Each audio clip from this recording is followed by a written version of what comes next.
Hello, miners and crafters. Welcome back. It's Kwiz here, and today I'm going to show you a tutorial on making a beautiful rainbow beacon just using one beacon. I've started the world up here just before night, and we'll go look at an existing beacon I've got like this, and then we'll build my own. And if you're interested in this pivot glass pane door, check out my last video. Alright, so I think this is like the best time to see beacons, so I waited for just after sunset here. And I happen to have a rainbow beacon just over here.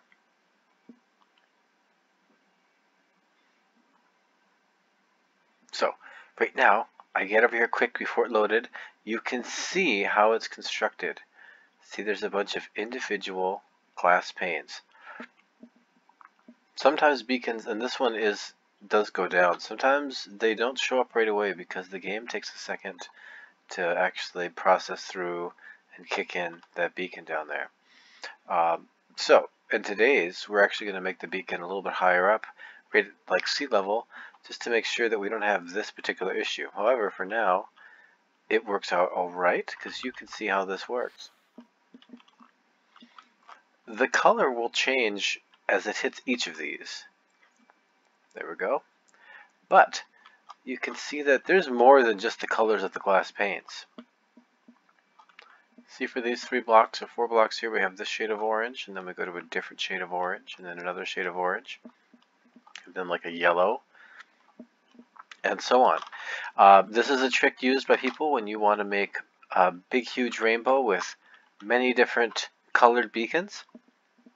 I personally have done one with like 24 that looked amazing.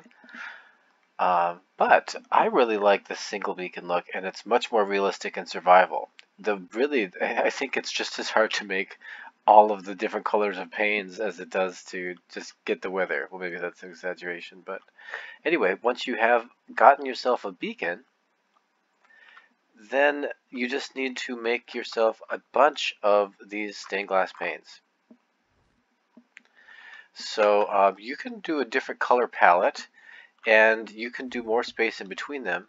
But what you have to think about is how much space you're covering from here up to the block height. Also, sometimes a beacon will be visible to people. Like in this case, you saw it didn't pop in right away, but sometimes a beacon will be visible and the land isn't. So I would suggest, in this case I started with white fading into pink, so that works out fine. So the bottom of the beacon blends in. If you start out with a dark color here, purple, or maybe your red is a dark, you start with like a black and red, I would suggest right at the bottom, right above the beacon, putting a black stained glass pane, or whatever color you're starting with, just so that from afar it kind of blends. Anyway, I think it looks really great. And what you'll notice here as I pull back is you're starting to see the top colors stretch out and get bigger, the bottom color smaller. So this is a little trade-off we have to decide when we make our beacon. When we're down here, the colors look very even. I built this beacon for being viewed from down here. So to do that, I put more and more space between each pane as I got taller, because the perspective will squeeze more space into the taller blocks. But if this beacon is primarily being viewed from a distance, you would have maybe the same amount of space evened out between all of your glass panes, or not as much of a variation. Well, with that being said, let's get ourselves started on a beacon. So I think there's a little island over here or something we can use. Where's a good place?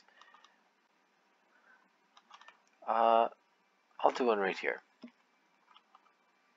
So let's say we want a beacon to come out of this little teeny island here. Oh no, I'll do it right here. I have this little sculpture here with a very friendly rabbit on top of it. He won't bother you. He's just chillaxing. He looks blazed out of his mind, by the way. Anyway, if I break this one and that one, oh, it really changes the sculpture. I'm still doing it. And I think I'll even make the beacon visible for once. Kind of, can I? At any rate, to make your beacon, you'll need at least 9 precious blocks. That'll give you the first tier effect. And as far as visibility for the beacon, that gives you everything. The range of effect and all of those things and the effects allowed, those will all get better with a higher tier. But we'll just fill this with some iron to start out. 1, 2, 3, 4, 5, 6, 7, 8, 9 iron. And of course I'm on creative, so it's very easy. But this is totally doable in survival. As you know, you've seen many beacons. Ooh, I want that up one more. Is that going to work? I think it will. I think I'll probably leave this beacon here because they're cute. So I will put this up one more block. But I'm not going to bother filling in the whole thing right now. So now let's give ourselves a beacon, which is the hardest part of this. That's what you're going to need to work on before you get any of this started. So there's our beacon. Having it at sea level will load in probably the fastest for people coming by, although you could put it lower. But if someone's from a distance, the beacon is only starting from the top of it. Alright, so since we're at about 65, let's say, and we're going to 255, we have 190 blocks to cover. So let's keep that figure in our mind. That's a rough estimate. Now let's get some panes. We're using panes because when you put down a single pane and it doesn't touch anything, it's smaller than the beacon block. So let's put one right here.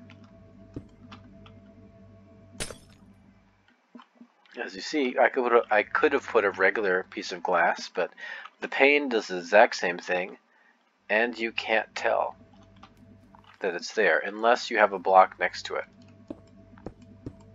In this case, you can see the pane connect.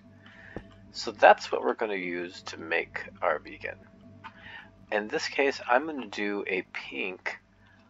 I think I'm going to start into pink and go into like a magenta, and then go into the purple, blue. We'll do blue, light blue, cyan. I don't think light blue is quite right in that spectrum. I think the blue will be good. Cyan, because that mixes well with this green, and then we will do the lime, yellow, get orange, and the red will come soon. So I'll get this orange out of here because I also need dirt. So when you're doing this in survival, you'll need to make just one batch of each of these is fine. We really only need like 3.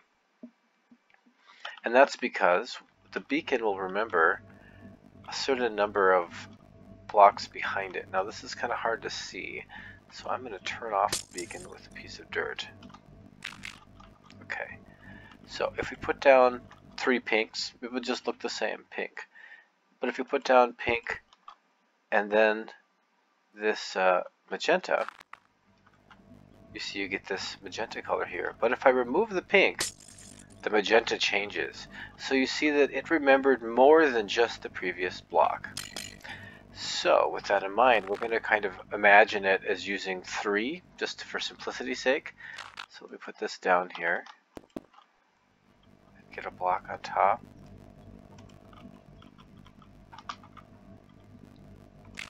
So let's do some numbers. So we've got 1, 2, 3, 4, 5, 6, 7, 8. And then we'd have 9 is orange and 10 is red. And then I think we will do 11 is black. That's because I want it to fade out into the night sky at the top of the beacon. Since I'm doing that, I have a little bit of fudge room. The top of the beacon can turn black and be black for a little bit of time, and it'll be okay. So, again, so that was 11 colors we have here, and we have 290 blocks to go.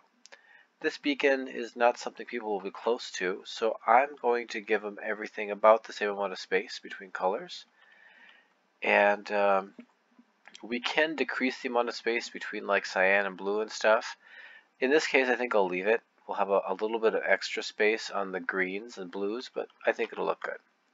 So, if we take 190 divided by 11, we get some type of number. I'm going to say we're just going to go with 6 blocks in between each color. And I think that will work out. So let's get on top of here. And this is the part you can definitely do in survival. Just bring a shovel. And dirt blocks are something that you can break easily. So we're going to count up. 1, 2, 3, 4, 5. And pink. 1, 2, 3, 4, 5. And that's the third pink there. 1, 2, 3, 4, 5. Next color. You notice I said 6, and now I'm doing 5, and that's because that makes 6. The glass pane makes 6. And then 1, 2, 3, 4, 5. And magenta. Now for our third color. Purple. Purple 2. Purple 3. Blue 1. Blue 2. And like I said, you can vary the amount of blocks between these. So for that one we first saw over there, I started with 3 blocks in between the initial ones and varied it, and then by the time I got to the top there was like 12. So it was like 3, 3, 3, 4, 4, 4, 5, 5, 5, 6, 6, 7, 7, 8, 8, 9, 10. You know, and I went up like that, kind of exponentially. So where am I at? I will use creative to find out really easily. So I just did the 3 blue. 2, 3, 4, 5. So now I'm on to cyan.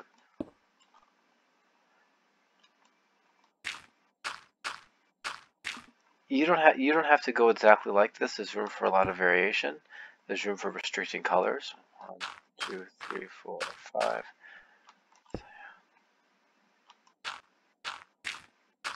For example, since I have like an extra blue and an extra green, basically, I could have only done 2 of each of these. Oh, I've lost count again. It's hard to talk and do this. Oh, I have to tell blue from cyan. So that's blue. Alright, that was 3 cyan. Let's do a regular green.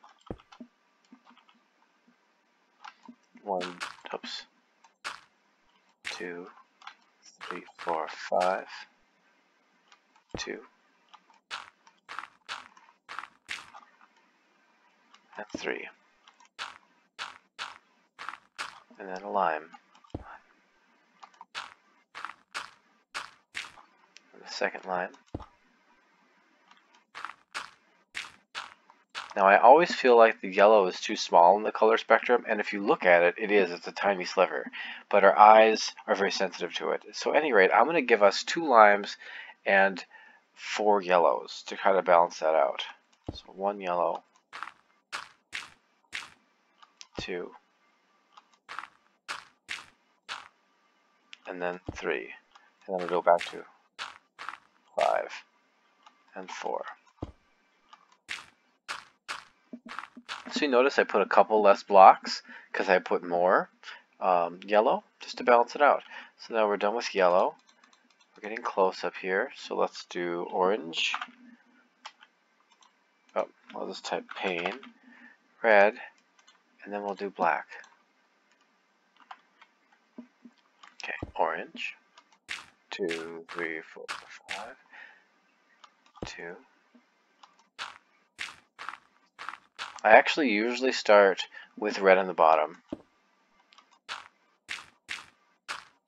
So I'm just doing this to be kind of different. Was that 3? Once again, I can't talk and do this. 1, 2, 3, orange. Yeah, so doing it in survival, don't talk. You're gonna lose count. So 1 red. 2. Second red. And the third red. Phew. So I'm happy because I feel like I finally got through that. Now because the red is at the end and so far it's been washed, I give it an extra. but plus it's down there at a perspective, so it kind of needs a little bit more space. You'll see what I mean if you build this, that the red in the end feels like there's not enough. So now we'll do a black. I think I have a little bit more space left too. Oh, good. So we just reached the top. The black just faded out, and it won't quite be black, but that's still fine. So now if you're in survival, or now for me in creative, I just get to the edge of this block here carefully and point straight down. And now we just dig. And when we get to the bottom and finally break the last one, this will all be revealed.